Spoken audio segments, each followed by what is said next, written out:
అపోస్తలుల కార్యములు 7:60. మూడో కొమ్ము హెచ్చింపు కొమ్ము. అతడు మోకాళ్ళుని ప్రభువా వారి మీద దేవునికి స్తోత్రం కలిగిన గాక. హల్లెలూయా చెప్పండి. అతడు మోకాళ్ళుని చెప్పండి అమ్మా. ఎవరు అతడు? స్టెఫెన్. చక్కగా ఇంట్లో ఏసీ రూమ్ లో మోకాళ్ళు ఉన్నాడా? ఫ్యాన్ కింద మోకాళ్ళు ఉన్నాడా? చెప్పండి అమ్మా. శృంగార దేవాలయంలో మోకాళ్ళు ఉన్నాడా? రహస్యమందున తన రహస్య గదిలో మోకాళ్ళు ఉన్నాడా? ఎక్కడ మోకాళ్ళు వేసాడు తెలుసండి? రాళ్ళ పెట్టి శరీరాన్ని చీల్చి చెండాడేస్తారట. రాళ్లతో కొడుతున్నారు భయంకరంగా. అలా నడి రోడ్లో ఉన్నాడు, రాళ్లతో కొడుతున్నారు. రాళ్ల కంటే భయంకరమైన మాటలు మాట్లాడుతున్నారు. అర్థమవుతుందండి? అలాంటి సమయంలో ప్రార్థన చేస్తూ ఉన్నాడు. దేవునికి స్తోత్రం కలుగుతుంది. హల్లెలూయా హల్లెలూయా హల్లెలూయా.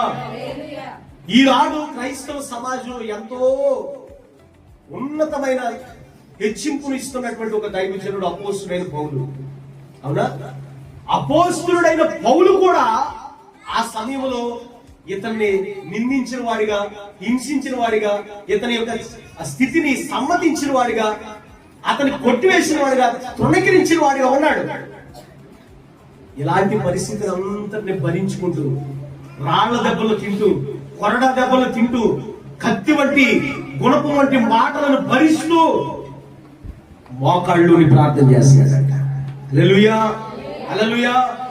నీకు ఏదైనా కొంచెం నీ మనసు బాగోపోతే నేనెవడు ఆపలేడు. భర్తకి బాగుండదు, పిల్లలకి బాగుండదు. చెప్పరేమ్మా, నీ చేసేదే కాదు అంతా. అవును కదా? ఏమ్మా ఏం చర్చికి రాలేదే? మనసు బాగోలేదని రాలేదంట. అది చర్చికి వచ్చేది ఎందుకు నీకు? మరి వీడికి ఎక్కడ మనసు బాగుంటది? చర్చికి రాని వాళ్ళందరికీ ఎక్కడ మనసు బాగుంటదండి? టీవీల ముందు మనసు బాగుంటుందా? సెల్ ఫోన్ లో రీల్స్ చూసుకుంటే మనసు బాగుంటుందా? సినిమాకి వెళ్తే మనసు బాగుంటుందా? షాపింగ్ చేస్తే మనసు బాగుంటుందా? వ్యాపారం చేసుకుంటే మనసు బాగుంటుందా? మరి మనసు ఎక్కడ బాగుంటుంది? మరి నువ్వు రావాలి ఆ సమయంలోనే కదా, ఇంకా నువ్వు దేవుడి సన్నిధికి ఇంకా పరిగెత్తుకు రావాలి.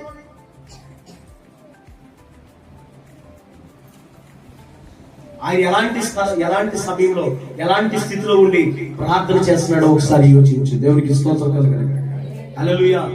నాకు తెలిసి అలాంటి బలిపీఠం అంటే అలాంటి ధూపవేదిక ఇక ఎవరు ఉండరేమో అనిపిస్తుంది.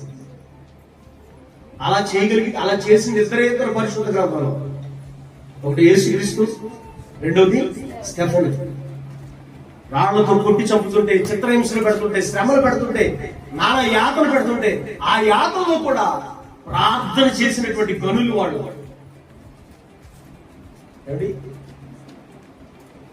ఇలాంటి ధూపవేదిక ఆయన కాబట్టి అతనికి వచ్చినటువంటి హెచ్చింపేట చెప్పరా? చూడండి మాట చదువుతాయి. 7:56. అపోస్తలుల కార్యములు 7:56. ఆకాశము తెరవబడుటయు మనుష్య కుమారుడు దేవుని కుడి పార్శ్వమున కూర్చుని ఉండుటయు చూచుచున్నానని చెప్పిన దేవునికి స్తోత్రం కలుగును గాక. హల్లెలూయా. చాచి పెట్టి ఒక్కడ పీకరు చెంప మీద.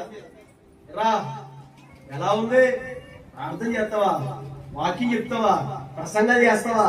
స్వార్థ చేస్తావా అని ఒక్కడ గట్టిగా కొట్టి ఎలా ఉంది అని అడిగితే ఆయన చెప్తున్నాడు. ఏం చెప్తుంది తెలుసా? ఆకాశం తెరవబడుటలా కనబడుతుంది. దేవునికి స్తోత్రం కలుగును గాక. హల్లెలూయా. యేసుక్రీస్తు తండ్రి కుడి పార్శ్వమున ఉండడం నేను చూస్తున్నాను.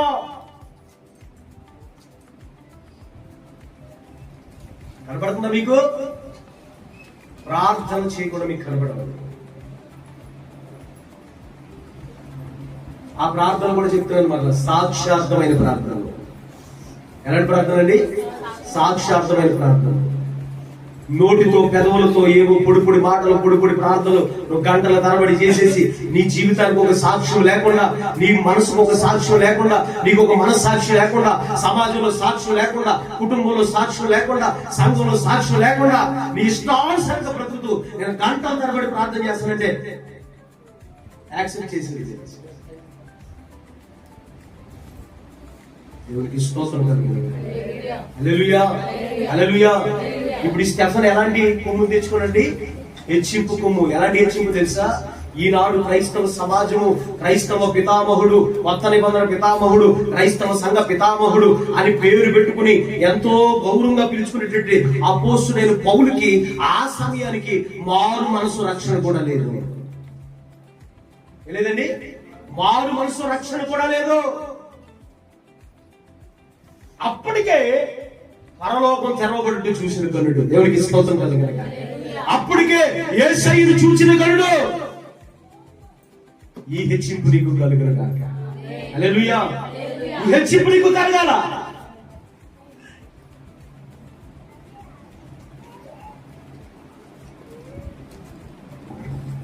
దేవుని నామానికి మహిమ కలుగును గాక. పౌలు అంటాడు కొన్ని చోట్ల తన పత్రికల్లో రాసుకుంటాడు, ఏంటో తెలుసా? నేను పరలోకానికి వెళ్ళాను, మధ్యాకాశానికి వెళ్ళాను, ఎక్కిపోయాను, అక్కడ వాళ్ళని చూశాను, వీళ్ళని చూశాను. ఈ కథ అంతా తీసుకొచ్చి ఇక్కడ రాసుకుంటాడు. ఎప్పుడు? After Stephen. ఎప్పుడండి? స్టెఫెన్ కి తర్వాత కొన్ని సంవత్సరాలకి. బట్ స్టెఫెన్ ఎక్కడికి వెళ్ళదా, ఇక్కడే ఉండి అన్ని చూసేది. గట్టిగా చంపలు కొడితే